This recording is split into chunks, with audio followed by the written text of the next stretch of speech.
Sir, మనం ఏపీలో ఎక్కడ చూసినా ఈ సాయి కృష్ణ గారికి సంబంధించిన ఇష్యూని అసలు ఏం చేశారు, అబ్బాయిని పోలీసులు పట్టుకెళ్లారని చెప్తున్నారు.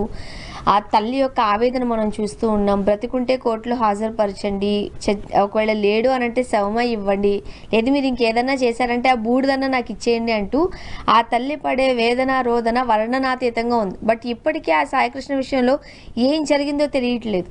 ఏమంటారు స్వర్ణ గారు? సాయికృష్ణ విషయం రాష్ట్ర వ్యాప్తంగా, ఆ మాటకు వస్తే దేశవ్యాప్తంగా కూడా ఒక చర్చనీయాంశం ఎందుకు అయిందంటే, జరిగిన ఘటన యొక్క తీరు, ఒక అమానవీయ కోణం, ఎవరికైనా భయం కలిగించే అంశం. ఏ వ్యవస్థ పైన అయితే నమ్మకంగా ధైర్యంగా ఉండగలము, అలాంటి వ్యవస్థలే ఏమైనా చేసేస్తాయన్న భయోందోళన కలిగించే ఘటన ఇది సాయికృష్ణ వ్యవహారం. సో ఇక్కడ సమస్య ఎందుకు వచ్చింది?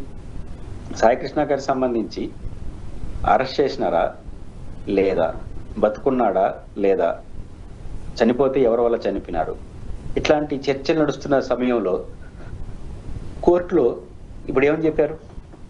బయట చూడండి ఎందుకు ఈ చర్చ ఎక్కువ అవుతుందంటే, పరస్పరం ప్రతిరోజు ప్రభుత్వం జరిగిన దాన్ని జరిగినట్టుగా తీసుకొని కఠినమైన చర్యలు తీసుకొని ఒక ముగింపు పలుకుంటే ఈ సమస్య వచ్చేది కాదు.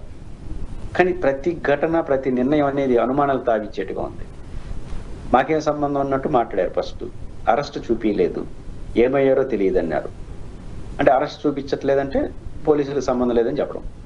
మరి ఆ కన్సర్న్ పోలీసు స్టేషన్ ఆఫీసర్గా ఉన్నటువంటి సిఐని ఫస్ట్ ఇయర్ అన్నారు, ఆ తర్వాత సస్పెండ్ అన్నారు, ఇప్పుడు సస్పెండ్ చేశారు. ఇప్పుడు ఆయన పైన మర్డర్ కేసు పెట్టారు.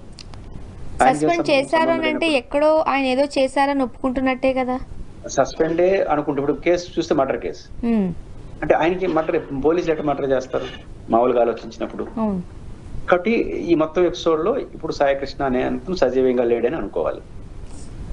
మర్డర్ కేసు సిఐ మీద పెట్టారంటే సిఐ పరిధిలోనే మొత్తం జరుగుతుంటుంది అనే నిర్ణయానికి ఎవరైనా వస్తారు.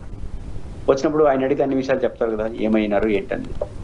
కాబట్టి ప్రభుత్వం వేసే అడుగులు ప్రతిదానికి అనుమానించేట్టుగా ప్రభుత్వం మరింత సమాధానం చెప్పుకోవాల్సిన పరిస్థితి ఉంటుంది. ఇది పోలీసుల స్థాయిలో జరిగిన చర్యగానే మనం చూస్తాం. నేనైతే చూస్తాను, ఇదేదో ప్రభుత్వం పెద్దలో పురమాయించింది, అదేమో రాజకీయ ప్రత్యర్థి కూడా కాదు కాబట్టి వారు ఏదో చేస్తుంటారని నేను అన్నాను. కానీ జరిగిన ఘటన జరిగిన తర్వాత అంత ప్యాథటిక్ సిచ్యువేషన్ ఉన్నప్పుడు ప్రభుత్వం తాను చేయాల్సిన పని చేయలేదు, చేయకూడని పద్ధతిలో వ్యవహరించింది. సంబంధం లేనట్టు చూడడం, రోజుల తరబడి ఒక తల్లిగా ఆమె వచ్చి కోర్టులకు వెళ్ళడం, అరెస్ట్ చేశారా లేదా చంపేశారా లేకపోతే కోర్టులో పెడతారా లేకపోతే బూడిదన్నా ఇస్తారనే వరకు ఆమె మాట్లాడుతూ ఉన్నప్పుడు మీరు రెస్పాండ్ అవ్వాల్సిన ప్రభుత్వం రెస్పాండ్ అయ్యి కన్సర్న్ ఆఫీసర్ పైన చర్య తీసుకుంటే అందరికి భరోసా వచ్చింది, ప్రభుత్వానికి చెడ్డ పేరు వచ్చింది కాదు. మీరు చేయాల్సిన పనులు ఏమీ చేయకుండా వ్యవహరించడం వల్ల ఈ పంచాయతీ వచ్చింది. కాబట్టి ఈరోజు సాయికృష్ణ కేసు రోజు రోజుకి ఎందుకు చర్చనీయాంశం, ఇది ఒక కారణం. రెండో కారణం జగన్మోహన్ రెడ్డి గారి పర్యటన. జగన్మోహన్ రెడ్డి గారి పర్యటన ఈ సందర్భంగా అందరూ ఆహ్వానిస్తున్నారు. కారణం ఏంటంటే, ఒక ప్రధాన పర్సనాలిటీ అంటే ముఖ్యమంత్రి, ఉప ముఖ్యమంత్రి లోకేష్ గారు, జగన్మోహన్ రెడ్డి కనిపిస్తారు. వాళ్ళు అధికారులు, జగన్ గారు ప్రతిపక్షంలో ఉన్నారు. అధికారులు నువ్వు పోలేదు, ప్రతిపక్షంలో ఉన్న ఆయన పోయాడు, సమస్యను ఎనలైట్ చేశాడు, జాతీయ స్థాయికి విషయాన్ని తీసుకెళ్లగలిగారు. ఫలితంగానే కదా అటెంప్ట్ మర్డర్ కేసు, సస్పెండ్ ఇవన్నీ జగన్ గారి పర్యటన చుట్టూ జరుగుతున్నాయి కదా.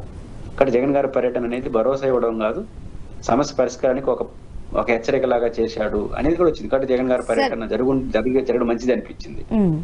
యాక్చువల్గా సాయికృష్ణ పోలీసులు పట్టుకెళ్లారు, ఆయన కనిపించట్లేదు, ఏమైపోయారు అని విజయలక్ష్మి గారు మాట్లాడినప్పుడు తల్లి గారు సిఐ మాటలు కూడా మనం ఇక్కడ ఆలోచించాల్సింది. అంటే మనం దాని నుంచి డిస్కస్ చేయాల్సింది. చంపేస్తా, దండ రెడీ చేసుకో, సో ఇటువంటి కొన్ని మాటలు, పరుష పదజాలాలు ఆయన వాడారు. ఆమె పబ్లిక్గా చెప్పినప్పటికీ కూడా కూటమికి సంబంధించి కావచ్చు, లేకపోతే ప్రశ్నిస్తా అని చెప్తున్న జన సైనికులు కావచ్చు, జనసేన నేత కావచ్చు, ఎవ్వరూ దాని గురించి మాట్లాడలేదు. తప్పించుకునే ప్రయత్నం చేసినట్లుగానే వాళ్ళ వ్యవహార శైలిని చూడొచ్చు. ఖచ్చితంగా వారి పట్ల, నా పట్ల అలా అన్నాడు సిఐ అని ఆమె బయట చెప్పిన వెంటనే ఆ పై అధికారులు స్పందించి ఉండాలి. ఎందుకు స్పందించాలి? స్పందించి ఆమె చెప్తుంది కరెక్ట్ కాదు, మా సిఐ అట్లా అనలేదన్నా చెప్పాలి. అలా అన్నాడు కాబట్టి ఆయన పైన యాక్షన్ తీసుకుంటాం, తమాషాలు ఆడుతున్నారు, ప్రజల పట్ల పౌరుల పట్ల జాగ్రత్తగా ఉండాలని హెచ్చరికన చేయాలి. భరోసా అయినా ఇచ్చుండాలి, హెచ్చరికన చేస్తుండాలి, లేదా యాక్షన్ అని తీసుకొని సమర్థించాలి. కనీసం ఆయన అట్లా అనలేదు, అనవసరంగా అంటుంది, ఎవరు అట్లా నమ్మద్దని, పోలీసులు ఎప్పుడు అట్లా అంటారు అని చెప్పాలి.